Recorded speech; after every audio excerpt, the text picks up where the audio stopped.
किसी की आत्मा दुखाना नहीं चाहता, फिर भी बोलना मेरी मजबूरी है क्योंकि मालिक का आदेश है।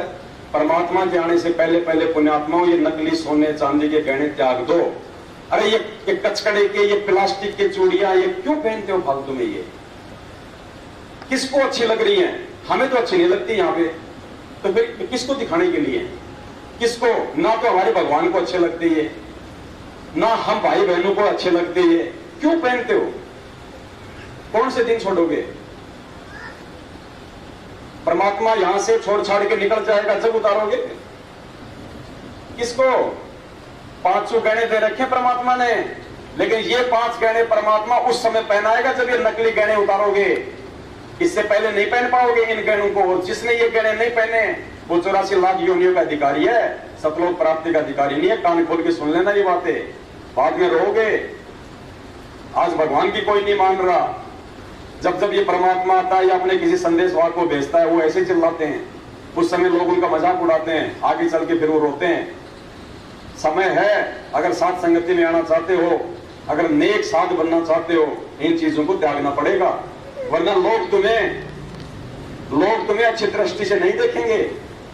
परमात्मा ने कबीर सागर के सरलात में, पेज नंबर भेज दूंगा, शायद मुझे ध्यान नहीं है, 325 है या फिर 425 है, गुरुजी ने स्पष्ट लिख रखा है कि मेरे यथार्थ 13वें कबीर पंथ में आने के बाद जो सीधे साधे तरीके से रहेगा, जो बिल्कुल झोपड़ी में रहेगा, झोपड़ी मतलब रिक्वायरमेंट ऑफ द फैमिली, चाहे आपका पक्का मकान है लेकिन फालतू का दिखावा नहीं, 2 मियां भी है, 3 मंजिल का बना रखा है, कोई मतलब नहीं है।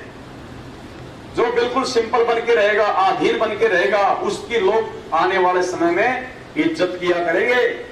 और जो फालतू की माया का संग्रह करेगा, फालतू का दिखावा करेगा, आडंबर करेगा, परमात्मा कहते हैं लोग उसको ऐसे देखेंगे जैसे आज एक अमीर आदमी एक गरीब आदमी को देखता है, हे दृष्टि से। तो हम साथ संगत से जुड़े हुए भगत भाई बहनों को वो माता बहन बिल्कुल भी अच्छी नहीं लगती है। दास तो अपनी बता रहा भाई, क्योंकि दास की तो ड्यूटी भगवान ने मुंह पे बोलने की लगाई है। जिस माता बहन के कान में, नाक में, गले में मुझे ये चीजें दिखाई दे जाती है ना, मैं उसकी शक्ल भी मुझे अच्छी नहीं लगती है, शक्ल भी अच्छी नहीं लगती मुझे उसकी, क्योंकि ये उतारे बिना आप परमात्मा को आप प्यारे नहीं हो सकते। और जो परमात्मा को प्यारा नहीं हो, फिर मेरा क्या लगे भाई, हमारा क्या लगेगा? वो ये भाई बहन सबके लिए हमने भगत बनने का, साधु सोई जो सीधा चाल है। पुण्यात्मा, परमात्मा पाना है, ये लास्ट एंड फाइनल मौका है, लास्ट एंड फाइनल।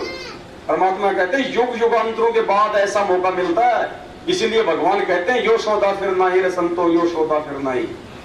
और ये आत्मा उस समय तक उस परमात्मा को नहीं पुकारेगी हृदय से, जब तक पहले आप एक भगत ना बन जाएं। और उस समय तक ये परमात्मा की, उस आत्मा की कोई पुकार नहीं सुनेगा जब तक वो आत्मा उस पुकार के लायक ना हो जाए। वो विरह, वो पीड़ा जब तक हमारे अंदर ना प्रकट हो जाए।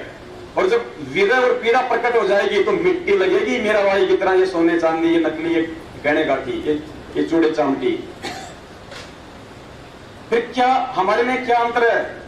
एक जगत वाली औरत को खड़ा कर दो, एक हमारी साथ संगत वाली मां बहन को खड़ा कर दो। जब दोनों ने वही आडंबर कर रखे हैं तो फिर भाई फर्क क्या? हमारे पहचान कैसे करेंगे हम?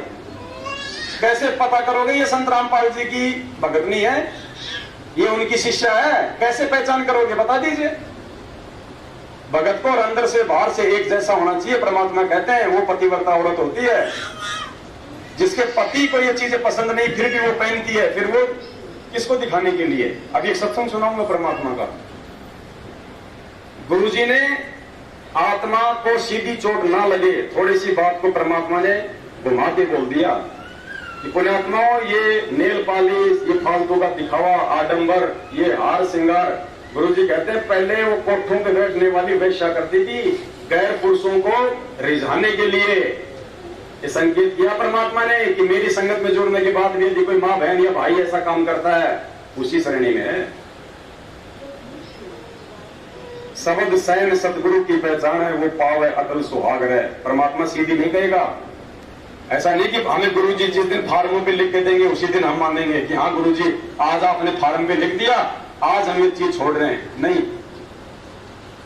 परमात्मा कहते कुछ नियम हमने फार्म पे लिख दिए, कुछ वैसे जब आप ये सत्संग सुनोगे, कथा सुनोगे तो आपकी समझ में आएंगे। कुछ कॉमन सेंस से भी तो अभी तो भाई मोटे मोटे नियम समझ में नहीं आ रहे, ये सूक्ष्म नियम कहां से समझ में आएंगे? ये सूक्ष्म नियम समझाने के लिए परमात्मा ने सात संगति रखी है।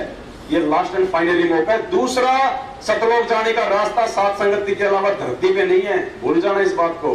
गुरुजी सबको रिजेक्ट करके चले गए। जैसे परमात्मा ने सतलोक से हमारे को रिजेक्ट किया और यहां से निकाल दिया, फिर उस दयालु परमात्मा को हम पे थोड़ी आ गई मेहर आ गई, थोड़ी सी दया आ गई, फिर आज नीचे आके हमारे को संभाल लिया। 27 साल से ज्ञान दिया, कोई भी नालायक ढंग से नहीं उनको परमात्मा के रूप में उनको स्वीकार कर पाया। 7 साल तक मालिक ने वेट किया, फिर परमात्मा ने थोड़ी सी दया बख्श दी कि चलो एक मौका और देता हूं इन जानवरों को। भगवान ने सात संगति रखवा दी। अभी सात संग रूपी थ्रेसर में आकर भी जिसने अपना कचरा साफ नहीं किया, वो कचरा और वो कणक यदि अलग अलग नहीं करी, पुण्यात्मा, जिस गेहूं के ऊपर भूसी चढ़ी होती है ना, जिस गेहूं के ऊपर कचरा चढ़ा होता है वो चक्की पे नहीं जाता है। चक्की में वही पिसने के लिए गेहूं जाएगा जिसका सारा कचरा साफ होगा। सतलोक में वही आत्मा प्रवेश करेगी जिसके सारे विकार, ये दिखावा, आडंबर, ये सब दूर हो जाएंगे। मालिक कहते हैं लोक लाज मर्यादा जगत की तिनके जो तोड़ बगावा है, जब कोई राम भगत गति पावा है। ये क्यों नहीं छोड़ पा रही माता बहने? इसलिए नहीं छोड़ पा रही। सासू क्या कहेगी, मेरी देवरानी क्या कहेगी, पीर जाऊंगी तो मेरी माँ क्या कहेगी, मेरी ननद क्या कहेगी, पड़ोस वाली क्या कहेगी, तुम्हारे कोई मर गया क्या है? अरे इतने भिखारी बन गए क्या? अरे ये तान्ने मीरा ने सही तो आज उसका नाम है। वो 650 साल पहले संघर्ष कर सकती है, आज वाली क्यों नहीं कर सकती भाई? लेकिन बिना ज्ञान आधार के नहीं कर पाएंगे। जिसको सतलोक जाने की चाह होगी ना, वो आत्मा करेगी। मरने के बाद ये साथ लेके जाओगे क्या? मुश्किल से 100 ग्राम मिट्टी बनेगी, 100 ग्राम राख है, जिस चीज के ऊपर हम इतना वो कर रहे हैं। परमात्मा ने वो पुल्लोबाई की कथा सुनाई थी। एक राजा था, एक भगतनी का भगत बन गया, उसका नाम था पुल्लोबाई, राजस्थान की थी। तो गुरुजी ने कहा कि जब भी वो अपने रानियों के पास बैठता था तो उस पुल्लोबाई की बहुत ज्यादा प्रशंसा करता था। तो रानियों ने सोचा कैसी गरीब ऐसी है पुल्लो, जो राजा रात दिन उसकी प्रशंसा करता है, हमसे भी ज्यादा सुंदर है क्या? जबकि राजा दूसरे भाव से उसकी प्रशंसा करता था, उसके ज्ञान के आधार से। तो एक दिन राजा ने उस पुल्लोबाई का सत्संग अपने महल में रखवा दिया। तो रानियों को बड़ी प्रशंसा हुई कि आज देखेंगे उस पुल्लो को कैसी क्या है, हमसे भी ज्यादा सुंदर है क्या? तो रानियों ने गहना गाठी पहन पान के बिल्कुल लाल पीली हो रखी मेकअप करके। अब वो पुल्लो बेचारी मेरे जैसी आई, ऐसे सिर पे मार के मंडा सा और बैठ के सत्संग करने लगी। तो रानियां हंसने लग गई, बोली ये है क्या वो पुल्लो? हमने देखा पता नहीं कैसी का पुल्लो जिसकी हमारा पति इतनी बड़ाई करता था। तो पुल्लो भाई समझ गई, सत्संग करते करते बीच में फिर उसने वही जिक्र दे दिया। अब परमात्मा सुना रहे थे हमें ये सत्संग, गुरुजी क्यों सुना रहे हैं? मनोरंजन के लिए नहीं, संगत में बैठी हुई माता बहनों को समझाने के लिए। जब वो रानियां हंसने लगी उसके ऊपर, तो वो समझ गई कि ये क्यों हंस रही है और क्यों आज ये कहने में लाल पीली हो रही है। तो पुल्लो भाई ने कहा था, जो परमेश्वर ने सत्संग में सुनाया, उसने कहा कि गहना बाटा तन की शोभा, यो तन का चोबा लो, और बिना भजन के कुतिया बनोगी, वरना राम भजोना रांडो। ये शब्द, ये वाणी, ये रांड शब्द, ये कुतिया शब्द, ये माता बहने जो संत रामपाल जी भगवान की शिष्य है वो अपने ऊपर फिट कर लें।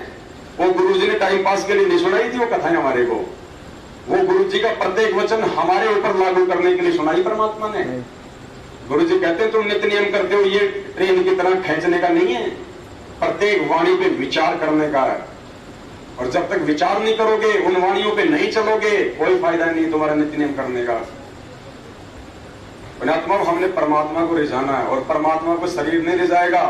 परमात्मा हमारा लंबा चौड़ा कद काठी, गोरा चिट्टा शरीर, गहने गाठी, 5-5 हजार के जूते, इनसे नहीं रिझेगा। परमात्मा देखता मेरी आत्मा सतलोक जाने के लिए कितनी तैयार हुई है, उसके अंदर कितनी आधीनी, कितना प्रेम और कितना मान बढ़ाई से वो दूर हुई है। हमने परमात्मा रिझाना है, तब ये परमात्मा वो सतलोक की चाबी हमारे हाथ में थमाएगा। पुण्यात्माओं, विचार करना पड़ेगा हमने इन बातों पे। हमने भगवान को खुश करना है, किसी दो कोड़ी के जीव को हमने खुश नहीं करना। और परमात्मा को यदि हमने खुश करना है तो हमने परमात्मा के वचन पे चलना पड़ेगा।